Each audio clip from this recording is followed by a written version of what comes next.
जय श्री राम, जय महाकाल दोस्तों। उम्मीद है कि आप सभी बहुत अच्छे से होंगे।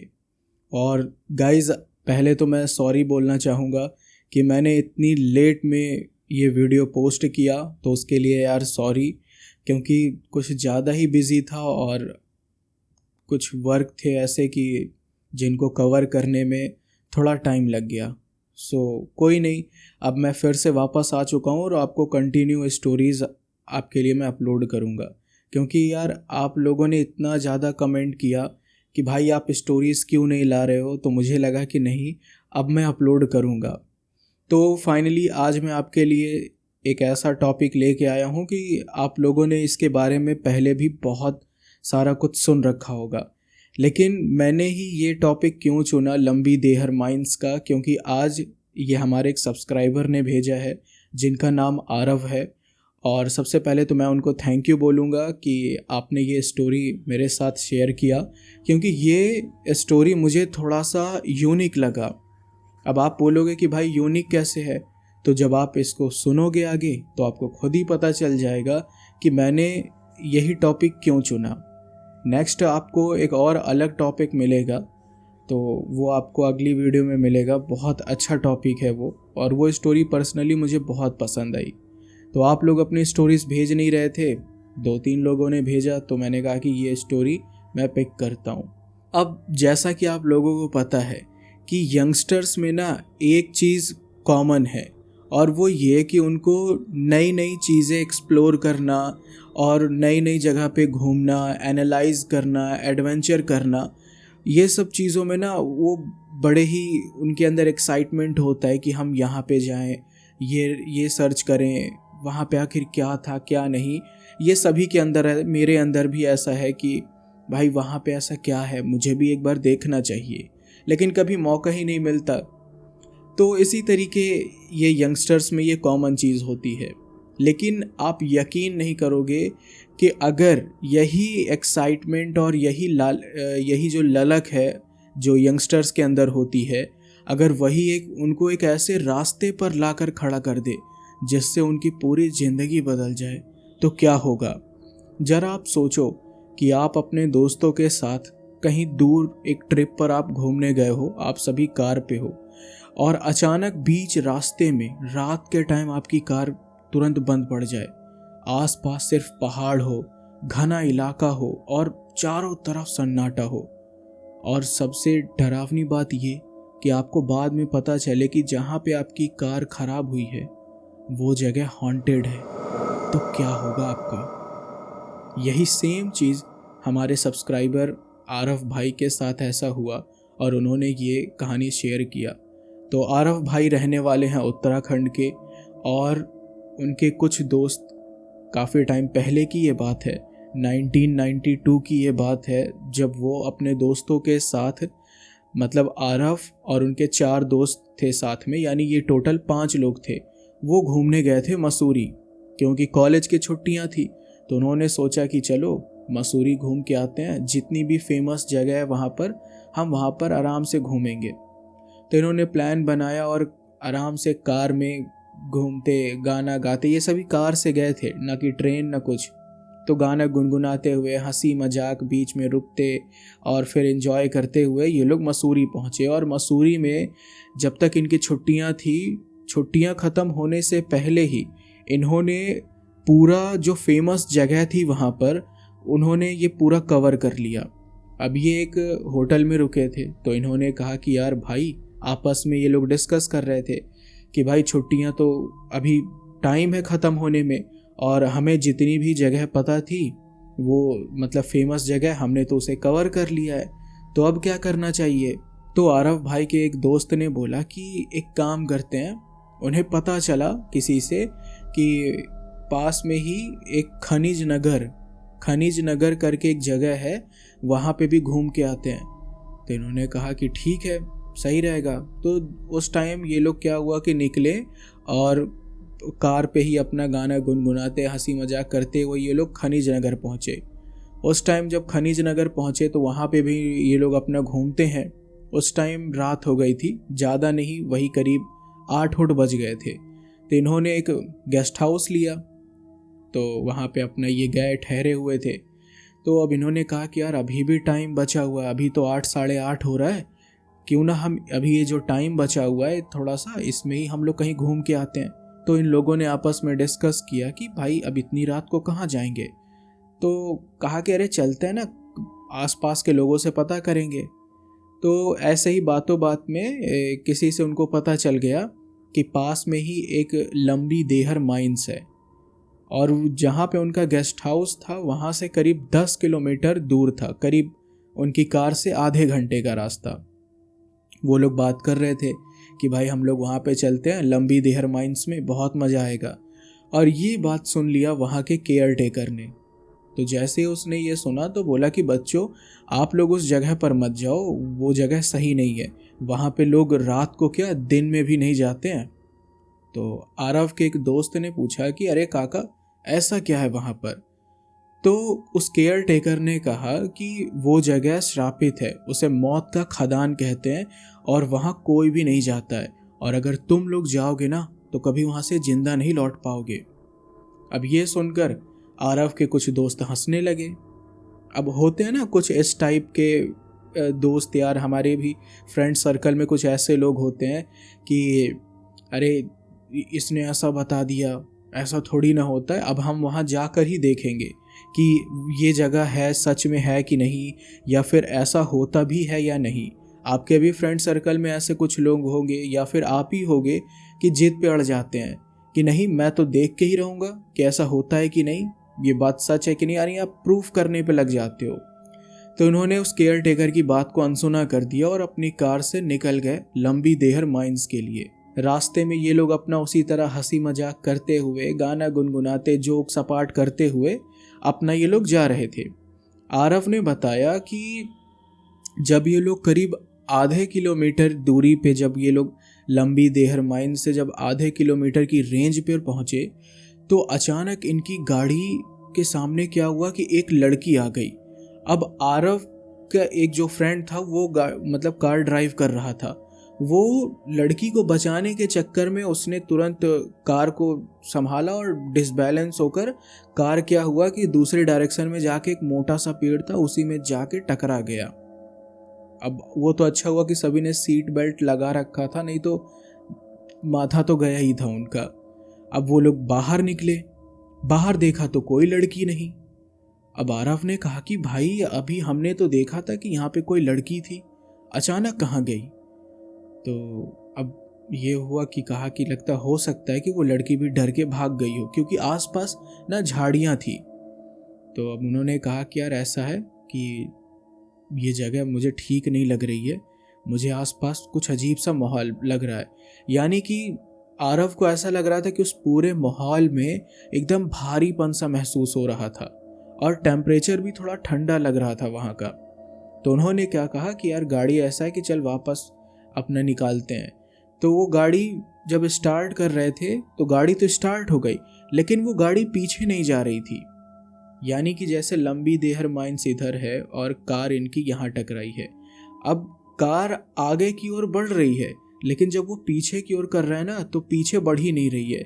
यानी कि वो इस माइन की तरफ आने के लिए वो कार आगे जा रही है। तो उन्होंने कहा कि यार चलो चल के देखते हैं। इन्होंने कार स्टार्ट किया और आगे जाते जाते फिर अचानक इनको ऐसा लगा कि बहुत सारे लोग चीख चिल्ला रहे हैं। अब ये सुन के सबकी हालत खराब कि ये अचानक कहाँ से चीखने चिल्लाने की आवाज़ आने लगी। उन लोगों ने कार के बाहर मतलब कि अपने विंडो से बाहर की ओर देखा तो बाहर उन्हें कोई भी नज़र नहीं आ रहा था, लेकिन लगातार उन्हें चीखने चिल्लाने की आवाज़ सुनाई दे रही थी। अब उनका ध्यान इधर ही उधर था कि अचानक से वही लड़की सीधा वो लड़की ऊपर से आके उनके बोनट के ऊपर आके गिर गई। तो जो कार का जो विंड शील्ड जो था वो पूरा क्रैक हो गया और अचानक उन्होंने कार पे ब्रेक मारा। तो वो सब हैरानी से देख रहे हैं कि जो लड़की उनके कार के ऊपर गिरी हुई है बोनट पे, वो यानी आगे साइड का जो गिरा हुआ हिस्से पे वो पूरा कार का विंडशील्ड पूरा क्रैक हो गया। वो लड़की ना तो हिल रही है ना कुछ, वो एक दर पे बस ऐसे लेटी हुई है। फिर उन्होंने तुरंत जब वो बाहर निकले तो देखा कि वो लड़की है ही नहीं। अब ये देख के उन दोस्तों की हालत इतनी ज़्यादा ख़राब हो गई। आरव ने बताया कि सूरज भाई, हम लोगों ने खुद देखा था कि वहाँ पे कोई लड़की थी, क्योंकि ये हमारा कोई वहम हो ही नहीं सकता था, क्योंकि जो विंड शील्ड का जो था कांच वो टूटा हुआ था। अब आप बताओ कि अगर ये हमारा वहम होता तो ये जो ग्लास है ये क्रैक कैसे होता। अब उनके दोस्तों ने बोला और आरव ने भी बोला कि भाई हमें ये जगह ठीक नहीं लग रही है, कुछ तो गड़बड़ है यहाँ पर, हमें यहाँ से निकलना चाहिए। और तभी अचानक क्या हुआ ना कि उनके कार से उस म्यूजिक सिस्टम में एक अजीब सा गाना बजने लगा।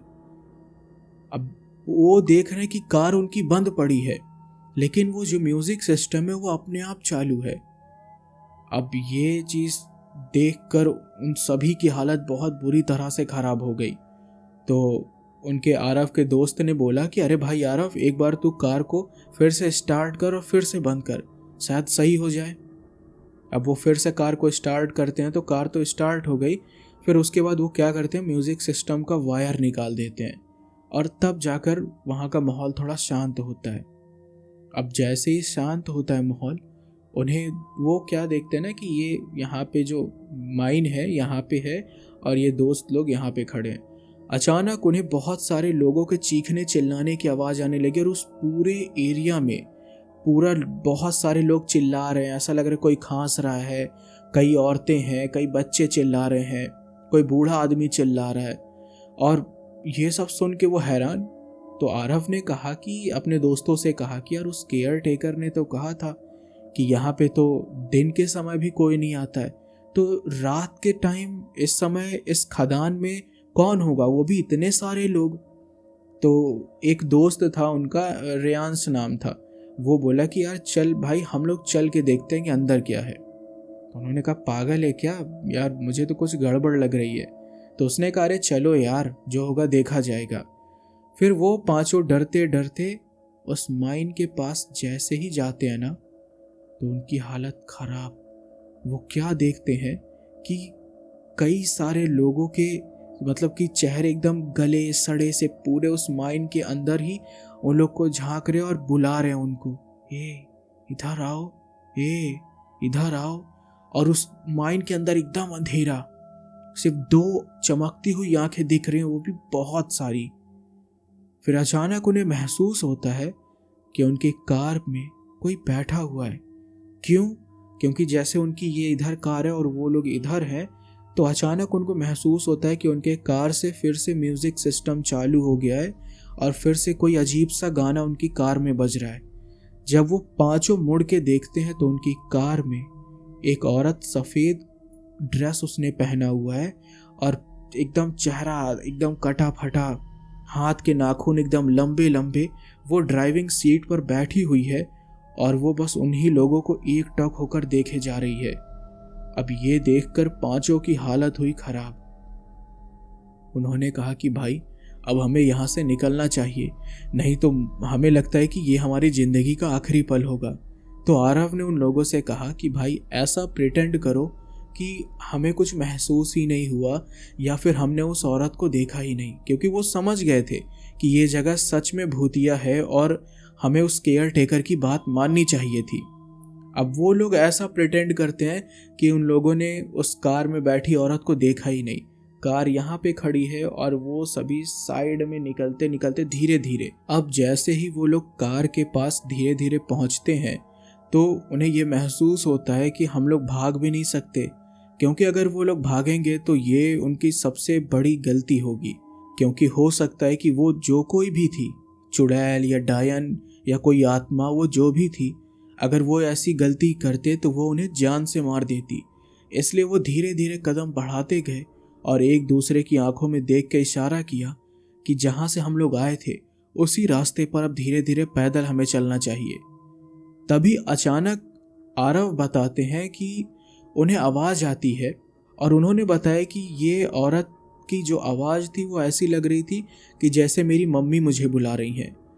तो आरव ने बताया कि मैं वहाँ पे रुक गया, मेरे दोस्त आगे चल रहे थे, मैं रुका एक दर पे, और जब मैंने पीछे, वो आरव बताते हैं कि जब वो पीछे मुड़े तो देख रहे हैं कि जैसे जैसे वो आगे जा रहे हैं वापस जाने वाले रास्ते पे, कार धीरे धीरे उनकी तरफ आ रही है और जैसे ही वो रुके तो कार वापस से रुक गई और वो औरत अभी भी कार के अंदर बैठी हुई है और वो उन्हें देखकर मुस्कुरा रही है।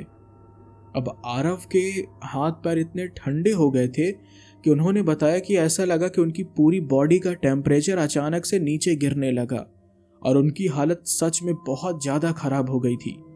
वो ये बता रहे थे कि वो धीरे धीरे औरत जो थी वो बोनट के ऊपर चढ़कर खड़ी हो गई और वो उनकी तरफ ऐसे जैसे कि नहीं होता फालती मार के बैठ गई बोनट के ऊपर, और एकदम जैसे ये औरत का फेस है और ये आरव का फेस है, दोनों इतनी दूरी पर थे और वो एकदम सुन, वो देखे ही जा रहे एकटक। अब उनके दोस्तों ने तुरंत आवाज लगा रहे दूर से, अरे आरव भाई, आरव जल्दी भाग वहां से।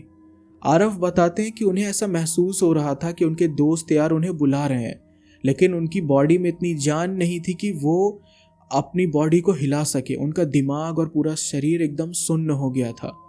उन्हें ऐसा महसूस हुआ कि पीछे से किसी ट्रक का हॉर्न बजा। आप यकीन नहीं करोगे कि उन्हें ऐसा लगा कि ट्रक का हॉर्न बजा, और आरव ने बताया कि सिर्फ अगर कुछ ही सेकंड का अगर लेट हो जाता तो वो आज ये स्टोरी भेजने के लिए जिंदा नहीं होते। उन्होंने बताया कि एक ट्रक जो कि आउट ऑफ कंट्रोल हो गई थी वो तेजी से उनकी तरफ आ रही थी। अगर उनके दोस्त यार उनका हाथ पकड़ के अगर एक साइड नहीं खींचते तो वो जिंदा नहीं होते। उनके दोस्तों ने तुरंत उनको हाथ पकड़ के घसीटा और एक साइड किया और कार यहाँ पे खड़ी और ट्रक एकदम जोर से इतना भयंकर टक्कर हुआ कि वहाँ का जो पूरा माहौल एकदम एटमॉस्फेयर जैसा लगा कि ब्लास्ट हो गया बम, ऐसा वहाँ पे फील हुआ उनको। तब वो अचानक होश पे आए जब ऐसा ब्लास्ट हुआ, और थोड़ी देर के बाद उन्हें महसूस हुआ कि पुलिस वालों की गाड़ी यानी कि वो लोग गश्त पे निकले थे पेट्रोलिंग के लिए, और जब उन्होंने देखा कि पुलिस वहाँ पे आई है तो उनसे पूछताछ करने लगी कि आप लोग यहाँ पे क्या कर रहे हो। तो जब उन लोगों ने देखा कि वो सभी डरे हुए थे तो पुलिस वालों ने उनसे पूछा कि आप लोग कहाँ के रहने वाले हैं और आप कहाँ पे रुके हैं। तो उन्होंने बताया कि हमने कुछ ही दूरी पर एक गेस्ट हाउस लिया और हम यहाँ उत्तराखंड के रहने वाले, हम लोग यहाँ घूमने के लिए आए थे। और फिर रास्ते में उस पुलिस वाले ने उन पांचों दोस्तों को ऐसी बात बताई जिसे सुनकर उन्हें अपनी कानों पर यकीन ही नहीं हो रहा था कि वो इस यानी कि इतनी भूतिया जगह से वापस कैसे जिंदा लौट गए।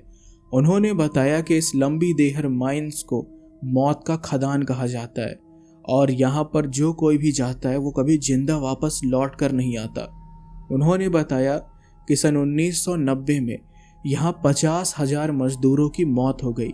इस खदान में चूना जो होता है ना, चूना खोदने का काम होता था, और उस चूने के अंदर काम करते करते लोग इतना ज़्यादा बीमार हो गए, उनको सांस लेने में दिक्कत होने लगी। लेकिन वहाँ पर उन लोगों को, मज़दूरों को मेडिकल ट्रीटमेंट ना मिलने की वजह से उनको खून की उल्टी हुई और धीरे धीरे करके वो सभी मजदूर मर गए।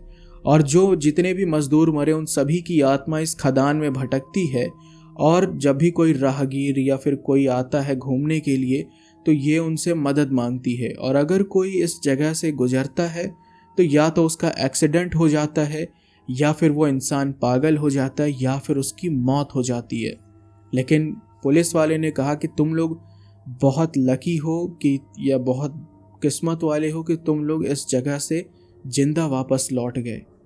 तब उन्होंने कहा कि उस टाइम हमारी लाइफ का सबसे डरावना एडवेंचर और सबसे डरावना ट्रिप वही था कि हम लोगों ने बिना उस जगह को अच्छे से जांचे परखे, बिना उसकी हिस्ट्री जाने हम उस जगह पर घूमने गए। फिर उन्होंने बताया कि 1996 में यानी कि 1996 में उस माइन को बंद कर दिया गया और सरकार ने कहा कि अब इस जगह पे कोई भी वर्क नहीं होगा। तो ऐसा था। तो ये स्टोरी इतनी ही थी जो आरव ने मुझे शेयर किया, और उम्मीद है कि आपको ये स्टोरी पसंद आई होगी। दूसरी चीज़ मैं ये कहना चाहता हूँ कि अगर आप भी कहीं घूमने का प्लान बना रहे हो तो मैं आपसे यही कहूँगा कि आप पहले उस जगह के बारे में अच्छे से जान लो और परख लो उसकी हिस्ट्री क्या है, वहाँ पे क्या चीज़ घटना हुई या क्या नहीं हुई। यानी कुल मिला के आप अच्छे से जांच पड़ताल करके ही जाओ। क्या पता कि वो सफ़र आपका आखिरी सफ़र बन जाए।